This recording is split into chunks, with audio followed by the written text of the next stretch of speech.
स्नातक चुनाव में कांग्रेस के उम्मीदवार अभिजीत वंजारी विजयी घोषित हुए। अभिजीत वंजारी को कुल 61,701 वोट मिले। वहीं भाजपा के उम्मीदवार संदीप जोशी को 43,791 वोट मिले।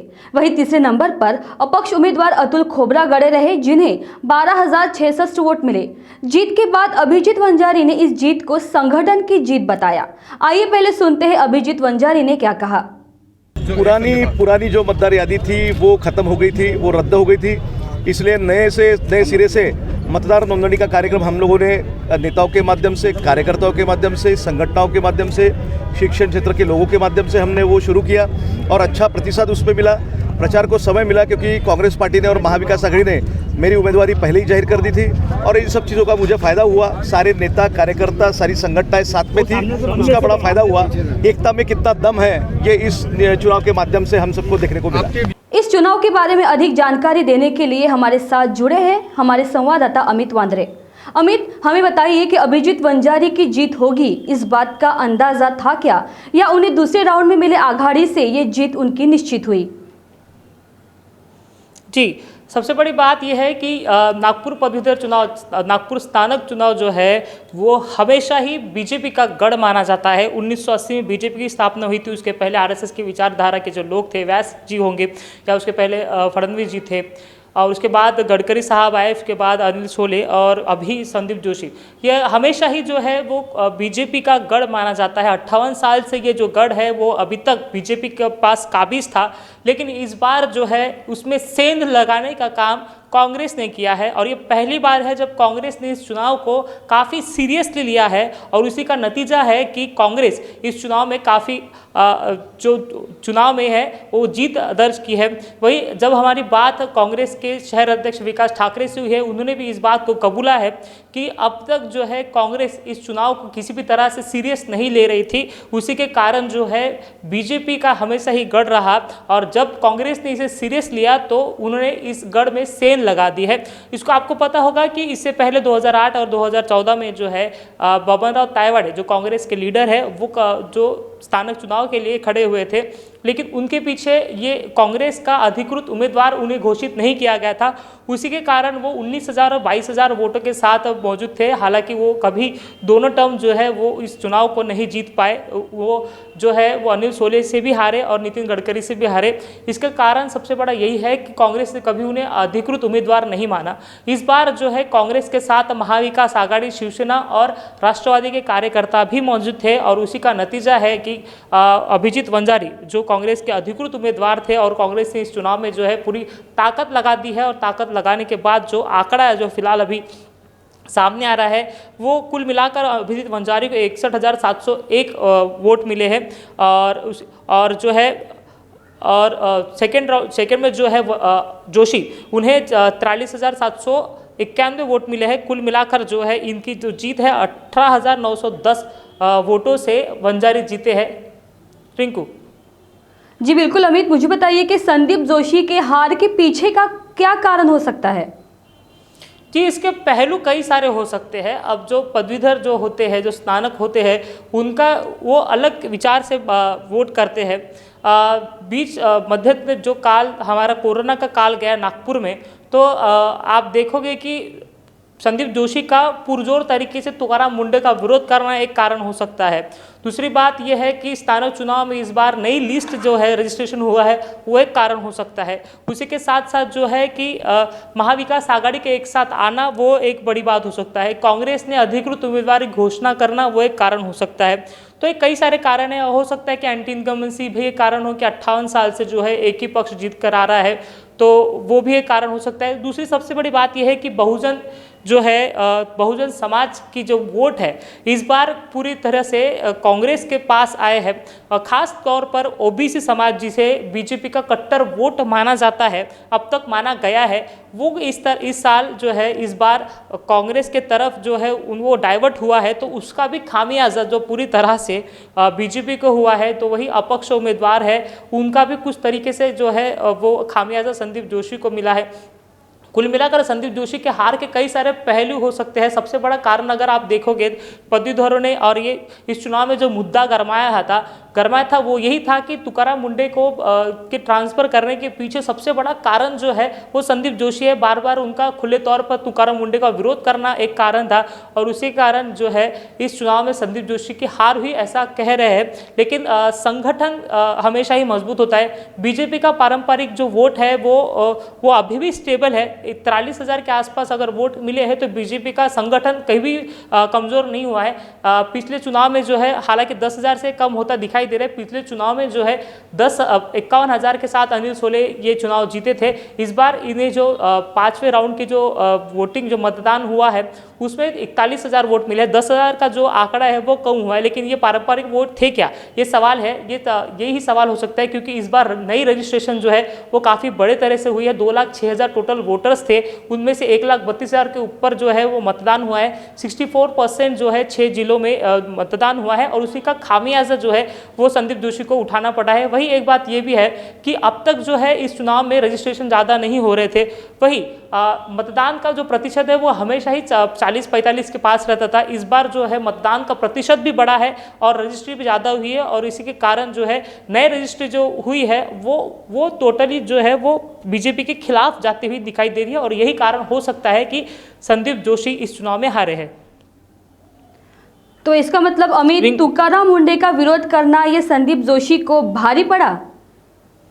जी बिल्कुल। आप जब ये मुद्दा सबसे बड़ा गरमाया मुद्दा है क्योंकि नागपुर जब कोरोना काल से गुजर रहा था तब एक नायक की भूमिका के तौर पर लोग तुकाराम मुंडे को देख रहे थे और उसी नायक के खिलाफ जो बेबाकी से बात कर रहे थे वो संदीप जोशी थे। हालांकि उन्होंने ऐसा कोई भी असंवैधानिक बयान नहीं दिया था कि वो तुकाराम मुंडे के खिलाफ है। कुछ जो है निर्णय तुकाराम मुंडे के तमाम लीडर्स, नागपुर के लीडर्स वो उसका विरोध कर रहे थे। अगर आपने पूरा तो कोरोना काल देखा होगा तो विकास ठाकरे जो कांग्रेस के शहर अध्यक्ष है वो भी उनके खिलाफ जाके बात कर रहे थे।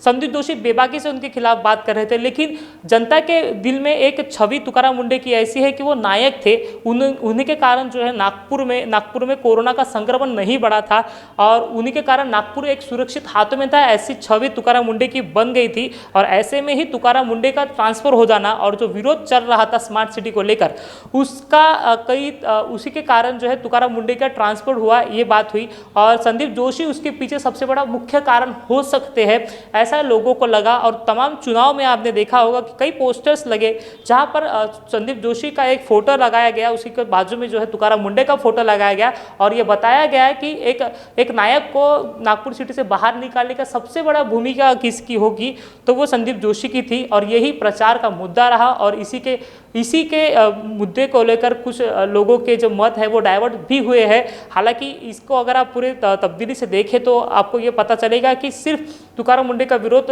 बीजेपी के लोग कर रहे थे तो ऐसा नहीं था। कांग्रेस के भी लोग उनका विरोध कर रहे थे, राष्ट्रवादी के नेता भी उनके विरोध में खड़े हुए दिखाई दे रहे थे। लेकिन प्रचार जो हुआ है वो टोटली संदीप जोशी के खिलाफ इस बार किया गया और कुछ हद तक जो है नागपुर की जनता ने तुकाराम मुंडे के समर्थन में और संदीप जोशी के विरोध में जो उनका ट्रांसफर हुआ है उसके खिलाफ में वोट दिया है। रिंकू जी बिल्कुल अमित, पदवीधर मतदान संघ का ये जो चुनाव था ये 58 सालों से यह पद बीजेपी के पास था। क्या कारण है इस बार उनका गढ़ उद्ध्वस्त हो गया? जी 58 साल से जो है बीजेपी इस गढ़ में राज कर रही थी। अगर आप इलेक्शन के पहले अगर बात की जाए तो तमाम जो नेता थे उन्होंने ताल ठोक कर कहा था कि ये जो गढ़ है हम पूरी तरह से बचाएंगे और चित्र भी उसी तरह से था, लोग भी उसी तरह से देख रहे थे कि बीजेपी, और निश्चिंत थे लोग कि बीजेपी इस चुनाव में जीत जाएगी। लेकिन एक सबसे बड़ा कारण यही है कि एक ओबीसी नेता, एक बहुजन का नेता लोगों को सामने आया और जो ओबीसी समाज है इस समाज ने इस ओबीसी समाज के ही लीडर को जो है उन्होंने बैक किया है और उसका कारण जो है कि आज ये चित्र जो है वो दिखाई दे रहा है। 58 साल का एक गैप कांग्रेस ने जो है वो भरा है। राजनीति में कहते हैं कि कोई भी सीट है वो किसी की बाप की जागीर नहीं होती है। हालांकि ये शब्द मैंने काफ़ी हार्श यूज़ किया है, लेकिन कहा जाता है कि कोई भी चीज़ किसी की परमानेंट नहीं होती है। तो 58 साल से हालांकि ये बीजेपी के पास थी, लेकिन ये इसका अश्योरिटी राजनीति में कभी नहीं होती कि वो हमेशा ही आपके पास रहेगी। 58 साल तक उन्होंने उस पर अपनी जो है वो एकाधिकार रखा, लेकिन इस बार जो है कांग्रेस ने उनका जो एकाधिकार है वो समाप्त कर दिया। रिंकू जी बिल्कुल अमित। अमित, जैसे पदवीधरों के जो सवाल थे उन्हें सुलझाने के लिए बीजेपी के पिछले उम्मीदवार सक्षम नहीं है, ऐसा प्रचार हुआ था, क्या इसका भी परिणाम चुनाव पर पड़ा? माफ कीजिएगा रिंकू, फिर से एक बार आपका सवाल दोहराइए। अमित, मेरा ये सवाल रहेगा आपसे कि पदवीधरों के जो सवाल थे उन्हें सुलझाने के लिए बीजेपी के पिछले उम्मीदवार सक्षम नहीं है, ऐसा प्रचार हुआ था, क्या इसका भी परिणाम चुनाव पर पड़ा? जी बिल्कुल। 58 साल तक एक पार्टी ने राज किया है इस मतदान संघ के ऊपर, और जो आप पूर्व विदर्भ की अगर बात करें तो यहाँ पर जो है वो माइग्रेशन सबसे ज़्यादा प्रमाण से हो जाता है। हालांकि माइग्रेशन हर जगह पर होता है, जहाँ पर अच्छी सुविधा होती है वहाँ पर माइग्रेशन होता है, लेकिन जो स्टूडेंट्स का माइग्रेशन है वो रोकने में किसी भी तरह से कोई भी पार्टी सक्षम नहीं है। हालांकि आप अगर आप 5 साल के जो 5 साल इसके पहले भी आप देखेंगे तो 5 साल के पहले कांग्रेस और राष्ट्रवादी की सरकार थी, लेकिन उन्होंने भी माइग्रेशन के ऊपर कोई माइग्रेशन के ऊपर उनको ठोस कार्रवाई नहीं की थी। हालांकि ये जो बात है, सवाल है, जो सभागृह में अगर किसी ने उठाने की बात होती है तो वो पदवीधर मतदान संघ से जो चुन के जाता है वो उठाते हैं, लेकिन ये पदवीधरों का जो है वो सवाल नहीं उठाने का कारण ही जो है वो इस चुनाव में बड़ा मुद्दा रहा है। और ये सवाल हमेशा ही रहा है कि क्या बीजेपी जो 58 साल से इस पदवीधर चुनाव में नेतृत्व करती है, क्या उन्होंने सभागृह में उनका नेतृत्व किया, पदवीधरों का नेतृत्व किया, क्या पदवीधरों की जो समस्या है क्या वो उसके सुलझाने के लिए उन्होंने काम किया, क्या एमपीएससी के एग्ज़ाम जो होती है जिनके रिजल्ट 2-2 साल के बाद आते हैं, क्या उनके ऊपर भी किसी ने सवाल सभागृह में किया, ये भी सवाल है। नागपुर विद्यापीठ के अगर आप जब एग्ज़ाम हुए फाइनल ईयर की, तो जिस तरह से विद्यार्थियों को परेशानी का सामना करना पड़ा, इस पर जो निर्वाचित आमदार थे, निर्वाचित विधायक थे अनिल सोरेन, उन्होंने एक स्टेटमेंट भी नहीं दिया। तो कई सारे ऐसे मुद्दे हैं जो इनके खिलाफ जाते इस चुनाव में दिखाई दिए, और इसी का परिणाम जो है कि आज बीजेपी अपना गढ़, जो उनका स्ट्रॉन्ग जोन माना जाता है, वो हारते हुए नजर आई। बिल्कुल अमित, ये जो प्रेफरेंशियल वोटिंग के कारण रिजल्ट आने में देरी हुई, ये प्रेफरेंशियल वोटिंग होती कैसे है, ये हमारे दर्शकों को बताएं। जी, प्रेफरेंशियल वोटिंग एक प्रकार है वोटिंग का ही, कि ये जो प्रेफरेंशियल वोटिंग है ये विधानसभा में होती है, और उसके अलावा जो है वो राष्ट्रपति चुनाव में भी प्रेफरेंशियल वोटिंग से ही चुनाव होते हैं।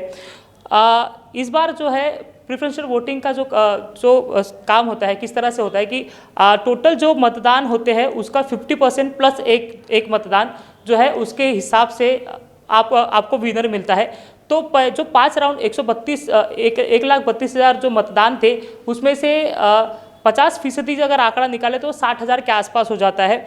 तो ये आंकड़ा किसी को भी नहीं था। हालांकि अभिजीत वंजारी को जो है वो 5वें राउंड खत्म होने तक उन्हें 55,000 के आसपास लीड मिल गई थी, और लेकिन वो जो एब्सोल्यूट मेजोरिटी जिसे कहा जाता है उसके लिए 4,800 जो मत है वो उनके जो वोट थे वो कम थे, और इसके कारण जो है प्रेफरेंशियल वोटिंग के पास वो चुनाव चले गया। इस प्रेफरेंशियल वोटिंग में क्या होता है कि जो बाकी जो उम्मीदवार होते हैं उनके ये प्रेफरेंस होता है कि अगर आपको अभिजीत वंजारी को जिताना है तो उनके सामने 1 लिखना पड़ता है, जोशी को जिताना है तो 2 लिखना पड़ता है, अगर किसी अन्य उम्मीदवार को जिताना है तो 3 लिखना पड़ता है।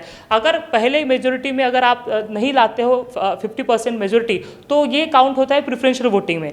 जिस तरह से पहले नागपुर में जो जिस तरह से 4800 वोट जो है वो कम पड़े थे, उसके बाद तो प्रेफरेंशियल वोटिंग के पास ये आंकड़ा फिर से गया।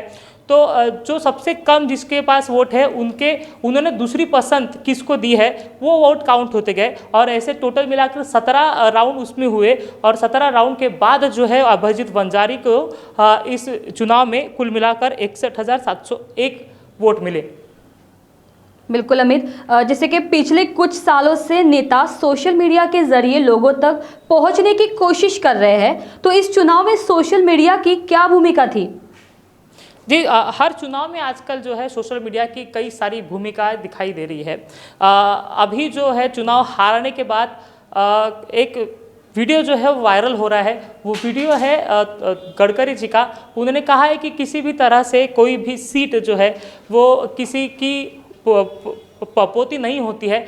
तो और हारने के बाद हालांकि ये जो स्टेटमेंट है वो बीजेपी के अगेंस्ट ही लोग मीम्स बनाकर अभी फिलहाल प्रचार कर रहे हैं। तो सोशल मीडिया का हर तरह से जो है वो इस्तेमाल किया जा रहा है। एक प्रकार से लोगों को चिढ़ाने का काम फिलहाल सोशल मीडिया से हो रहा है। और सोशल मीडिया से ही बात की जाए कि सोशल मीडिया के कारण ही जो है नीतीश कराड़ जो इस उम्मीदवार इस पदवीधर चुनाव में जो है वो उम्मीदवार थे, उनकी जो पॉपुलैरिटी है वो बहुत बड़ी थी। तो सोशल मीडिया ने हर हिसाब से अपना काम किया है। रिंकू, धन्यवाद अमित, हमें महत्वपूर्ण जानकारी देने के लिए।